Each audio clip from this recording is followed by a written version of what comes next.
Hey, what's up, guys? Some huge news is coming out of Ithaca, New York, and they are going to decarbonize all real estate. And I've talked about this, pretty solid amount on this channel, but I've always said it was a very big concern in terms of, can mom and pop investors afford the expense of decarbonizing their property to meet the new guidelines? Well, in this stream, I'm going to walk you through exactly what it's going to cost and how this is likely to play out. Now, remember, come January 4th, with the new, all that's passing, with 100 or more employees, we're going to see millions and millions and millions of people lose their jobs. They're also discussing less than 100 employees, so all workers. So you can imagine the economic impact that will have on the environment and the economy, the economic environment and the economy. That's what's going to happen. We're going to have that coupled with rising cost of goods, food, services. Everything is going up, and so will be the bills associated with owning real estate in America. So here, this came out just a couple hours ago. It came out today.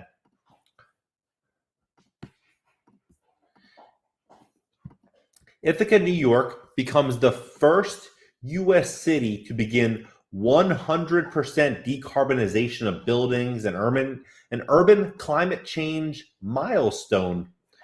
So far from Glasgow, Ithaca, New York just made an unprecedented move to tackle climate change and the city's carbon footprint in a unanimous vote on Wednesday.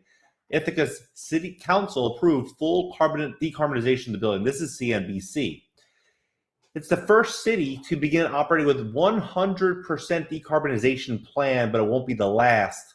And it's focused on buildings, so on private financing to support the effort, to show how more modern urban models can tackle emissions, may develop and even leapfrog federal and state efforts. On decarbonization, and frankly, just about every issue, no one is coming to save us, whether on climate or infrastructure. We have more determination. We have to save ourselves, said Ithaca Mayor. This is the biggest step we've taken towards decarbonization, and maybe the biggest step the city has ever taken. Cities have dubbed laboratories of democracy, where new ideas include new forms of social investment and infrastructure and new models of governance get tired out on climate policy. It is smart cities like Ithaca, Des Moines, Iowa, that are poised to lead. Both cities are part of the UN-led consortium on climate called 24/7 Carbon-Free Energy Compact. Also includes Google. Not enough attention is being paid to what works in small American cities, and that's not unique to decarbonization. Ithaca has already lined up $100 million in private financing over the summer to support the effort of private equity partner Alturas, this company here, so you guys can see.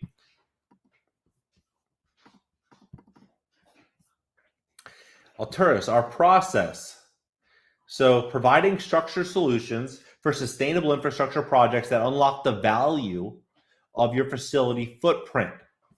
We identify, optimize, develop, and finance energy infrastructure upgrades on pragmatic basis. So you think about this. It's very interesting. So they're getting private money to decarbonize real estate. So they're borrowing money from other people, and then they're going to decarbonize other people's property with that borrowed money. So the big question then becomes, is the borrowed capital, do they take a stake? Are they taking a second position? Are they a lien holder on the property? I'm speculating. I wonder, because otherwise would they simply just be, it wouldn't be borrowing, it would simply be donating the money. And they don't use the term donate, they say borrow. So it's borrowed against something. And this is a real estate transaction. So I would assume that they're borrowing it against the asset. So they lined up $100 million in private financing, right? We're ready to go day one. The city sustainability director, Ithaca's energy efficiency partner, Block Power, which is CNBC disruptors, 50 companies brought the investors on board to pay upfront fees of the building project. Block Power CEO told CNBC 100 million buildings across the U.S. So they're not talking about Ithaca. They said 100 million buildings. So 100 million buildings across the US waste 100 billion a year on fossil fuels. So they're not going after Ithaca. This is $100 billion. We're going to get more into it because it lays out the framework, the groundwork on why real estate investors should be paying attention to this. Because mom and pop investors are not going to be able to weather this economic storm that they are going to be stepping into. They go on to say that 100 million buildings, the US wastes 100 billion a year. And Ithaca's plan will cover electrification projects for 1,000 residential buildings and 600 commercial buildings in the first phase of a total of 6,000 building inventory. For Ithaca, buildings are the first target for several reasons.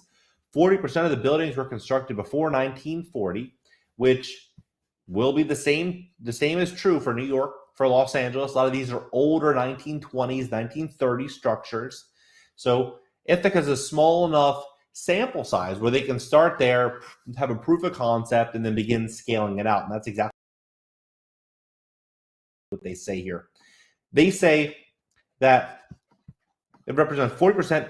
The city's already receives 80% of its power supply by hydroelectric and nuclear power plants, whereas in other cities transitioning, the power fleet may take precedence. The fact that we have 80% power generation from renewables makes my job quicker, but not easier. The project is the largest of its kind in the country, according to, by addressing buildings with 40% of emissions. Private investment. So listen to what they're saying here. The strategy, according to the CEO, is not to rely on government money, but to tap into private investors and combine it with incentives from the government, which can reduce the cost of capital and interest rates for projects financed. Given the scope of climate change, the amount of money can't come from the government. So this is probably the best place to invest money if you are a corporation that is sitting on endless capital. You literally can lend your money that's sitting in the bank that's dying due to hyperinflation. You can lend this out to these assets, to these properties, right? And you're protected against the asset. So in the event that they go in default, they can't pay not just their mortgage, but the second position lien holder that is likely this private capital. What would then happen? I would assume that that investor now is positioned well to potentially have a say in how that property, or basically how their initial capital is responded to in that financial hardship. They're not just gonna, these private investors are not just gonna lose their money, I would assume, because they're taking on a big risk here. That's rely on government private money. Given the scope of the climate change, the amount of money can't come from the government. Former BP CEO, the current leader of Beyond Net Zero, John Brown, recently told CNBC it will take $2 trillion more per year. $2 trillion more per year to meet its climate pledges. Said Department of Energy and New York Green Bank funding can help. Ithaca's goal set a ratio of 1 to 20 for taxpayers versus private investment funding. Ithaca is already looking to raise another $250 million for further climate projects. Next year, it is planning to introduce a program to allow residents to buy used vehicles at low cost.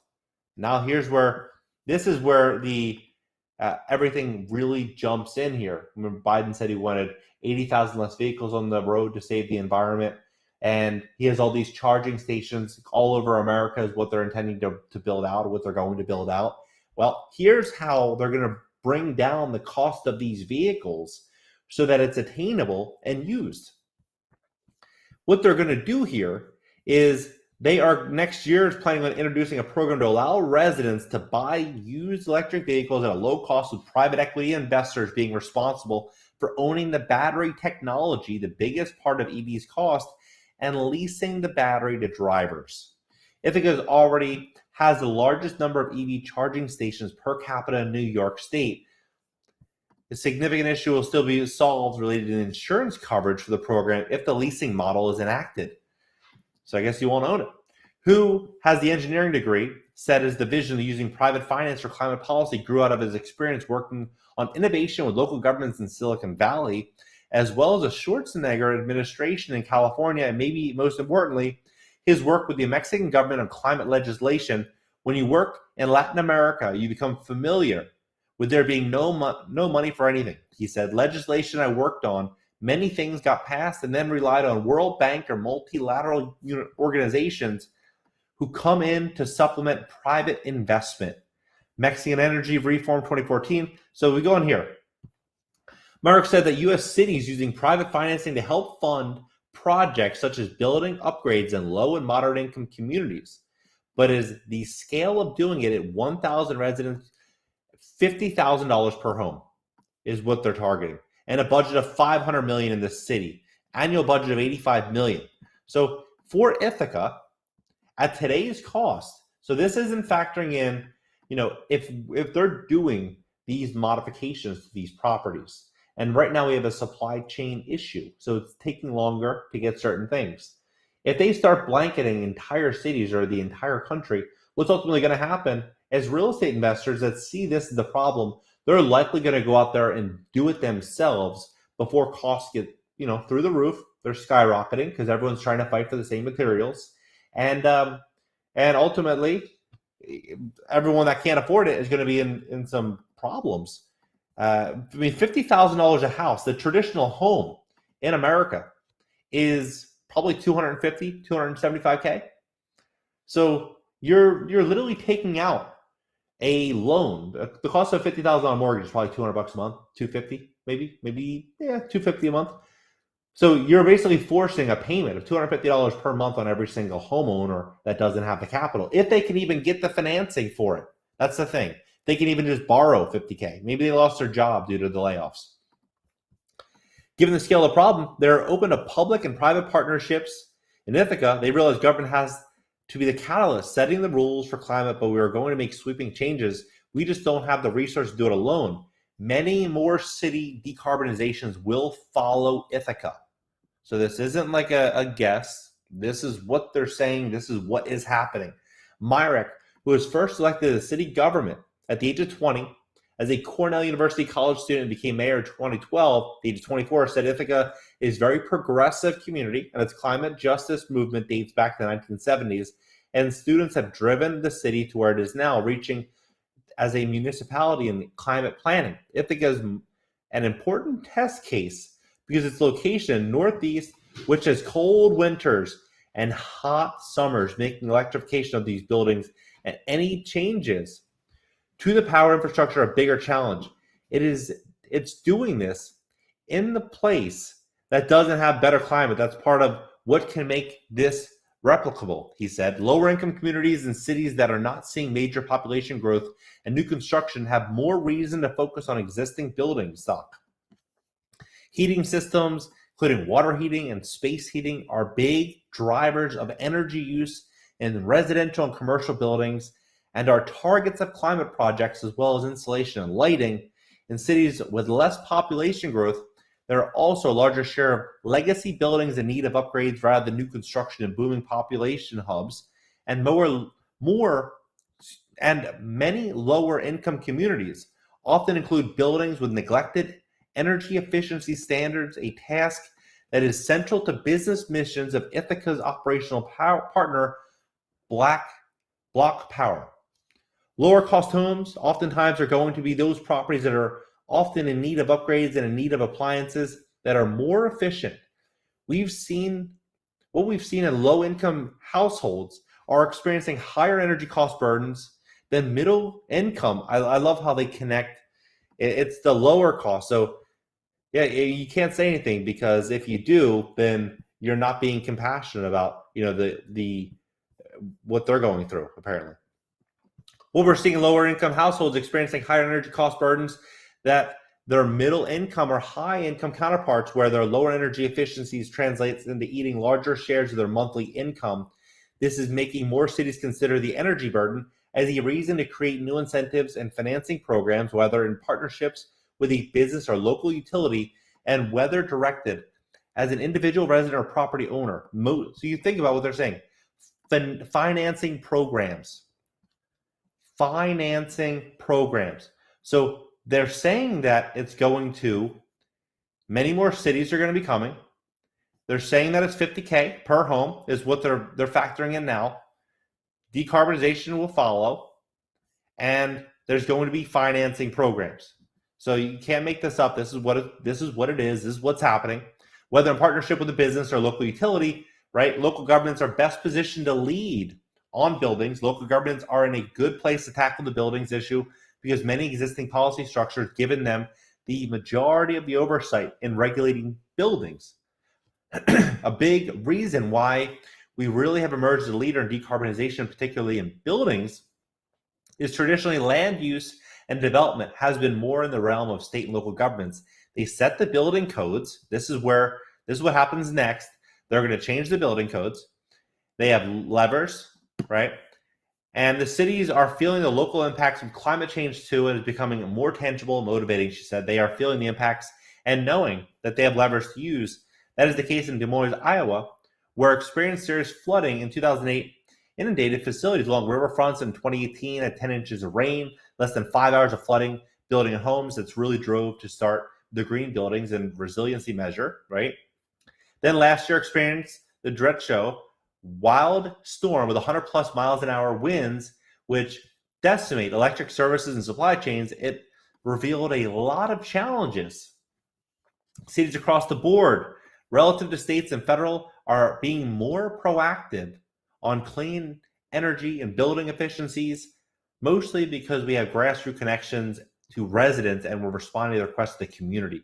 Des Moines is currently in the process of selecting a consultant to work on its decarbonization plan, which will also begin with buildings. The city shares one advantage with Ithaca in tackling climate change and starting with buildings. It is the beneficiary of Berkshire Hathaway, which is Buffett, energy major investment in wind power with Warren Buffett, own utility, already 86% of the energy provided from wind, and having the goal of making the entire state 100% renewable. So, I mean, Buffett's going to make $1 trillion off this. It's unbelievable. We can focus on the grid and more programs and solutions in residents building facilities. Buildings in Des Moines represent 65% of the energy consumption, with transportation second to 26%, driving buildings efficiency up and demand is down. Most affordable energy. You can use the energy you don't require. Building direct energy and electricity use compromise roughly 30% of greenhouse gas emissions in the U.S. according to the U.S. GBC.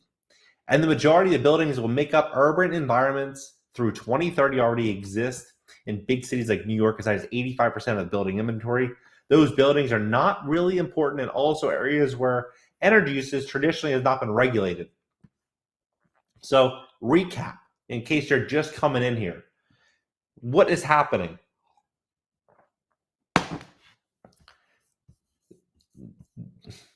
These buildings, right? 85% of buildings, those buildings are really important because they were traditionally where it was not regulated, right? So they're saying that the problem, again, this is CNBC, the problem is that it's not regulated, right?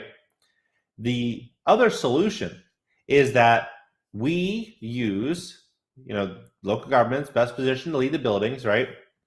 We use their financing, which is so many more cities to follow, cost $50,000 per house. And let's see here. Financing programs are coming here, and that the government is going to be issuing these changes, and Berkshire is going to do quite well during that whole transition. Construction of net zero carbon buildings will be normal over the next decade, but existing buildings are much harder, challenged, and very fragmented as a market with a different cost burden than starting from scratch. In a country like the U.S., all the existing building stock will require deep renovation. Think about that. In a country like the U.S., all of the existing building stock will require deep renovation. But cities are now adopting performance benchmarks for energy efficiency, the precursor to energy efficiency upgrades. Des Moines is collecting its building energy benchmark data for private property owners through the end of the year and anticipates it may need additional time to verify data given the pandemic shutdowns created abnormal patterns in energy use. Congress is currently contemplating multiple measures to make building infrastructure more climate resilient. as part of the Biden admin spending plan to overcome hurdles, including the fact that many business owners perceive their energy costs as being low relative to expense. Well, if you go and you look up Larry Fink, BlackRock, and Steven Schwarzman of Blackstone, and you listen to what they've recently said about the energy costs. They said energy costs are going to be going through the roof. So right now, CNBC says that they don't need, business owners are not worrying about it because the costs are low, right? But they're saying, hey, no, costs are about to go through the roof. You look at LA, you look into this yourself, you look in LA, between 4 p.m. and 9 p.m., now you're going to get charged more for using your electricity. So you're going to be charged more for using your electricity. And coincidentally, just a couple weeks before that, Steven Schwarzman and Larry Fink said that this is what's going to happen, and there we go. So what they're saying is that sooner or later they will have to work on existing buildings. They will have to work. It takes a while to come up with new tools and policies. Involvement of cities' existing buildings will grow. Many more cities and climate commitments. LA does. Actually, almost all cities in America do. Hopefully, many are working towards detailed plans and actions. Sooner or later, they will have to work on existing buildings. Cities need to prepare, take advantage of any federal funding that does not become available because those opportunities do not occur often. Des Moines may begin rolling out programs as early as the latter part of next year as it works on a 5-year timeline to develop a decarbonization plan for buildings and larger energy master planning, who joined the government in 2020. Ultimately, local government leaders need to think of projects as being able to survive changes in political admin and ideologies. You need to show a return every quarter, he said. When you set up a big, ambitious project like this, next admin will have no choice but to continue regardless of ideology. It's a win for private property owners and households to see buildings become more efficient and produce less emissions. And for partners in private equity seeing a return on investment that works for the environment. Well, yeah, I mean, they're going to make money lending you the money. And in the event that property owners can't pay, I would bet that maybe they make out even better. I mean, it's ballpark. I could be wrong, but private equity companies do seem to have a way of making money. And I'm sure they wouldn't allocate all their capital for just out of the kindness of their heart. 10 years ago, when he first became mayor, he said he would never have imagined Ithaca would be decarbonizing all of its buildings. It wasn't on my agenda. It was only over the past 2 years that Ithaca was produced by local activists to become more aggressive and saw the financing opportunities that were available at a time when federal government was not stepping up to solve the problem. By the way, please hit that like button when you do. YouTube's going to share this. Educate more real estate investors so that people make smarter decisions with property. Right now, the real estate market is through the roof. And things are about to change. Things are going to change. This is what they're saying. Things are going to change. The smart real estate investor now is not leveraged 80% loan to value. They have some equity. They have some capital. They have moves. They can pivot accordingly, and they can withstand some of these blows. I've been through the office of 4 presidents during the Trump admin, seeing how quickly the federal government could not just scale back ambitions and fail to meet goals, but reverse course convinced me that as cities, we need to be more aggressive. Well, there you have it. There you have it. They're betting about $50,000 per household, and that more regulation through building and safety needs to be implemented, and that this is going to continue to go to more cities. So what do you guys think about this? Drop it in the comment section. We'll talk about this quickly. It's time for my family and I to sell the house and get out of New York. Sad. You're paying to breathe soon. The economy will crash before they can implement it. Just bought butane stove. Yeah. Some interesting thoughts here, but I'm telling you guys, just my opinion. Could be wrong here. I could be wrong. I mean, I love to study what's happening, and what it looks like is happening is that the dollar, it's a very interesting dynamic here. The dollar is falling, costs are rising. So if you don't have enough dollars, you're not able to buy anything. You're not going to be able to buy. I think real estate asset values are likely going to fall as these expenses start rolling out, utility bills increase. We have unemployment rates hit record numbers starting early January, and the number continues to progress. You have supply chain shortages, and this continues to kind of grow. There's going to be an affordability crisis, and these big private equity companies are going to begin investing in the people, if you know what I mean. And basically, these private investment companies like BlackRock and Blackstone, KKR, all the big names are going to become massive. These big corporations are going to go from this to this. It's going to be incredible to watch. When I say incredible, I mean literally incredible. I don't mean from a good standing. It's horrible. But smart investors are prepared for this. They're kind of building out a plan right now as to what they are going to invest in, how they're going to invest, and what they can do to protect and provide for their family throughout all of this uncertainty. Drop your comments in the comment section, smash that like button, subscribe here, keep you up to date on everything that's happening, the real estate market, the economy, stocks, crypto, gold, silver. If you want to learn what's happening that no one else talking about, subscribe here. And I have a flight to Mexico in 4.5 hours, so I'm going to try to get a quick shut-eye in before my flight. All right, guys, catch you later.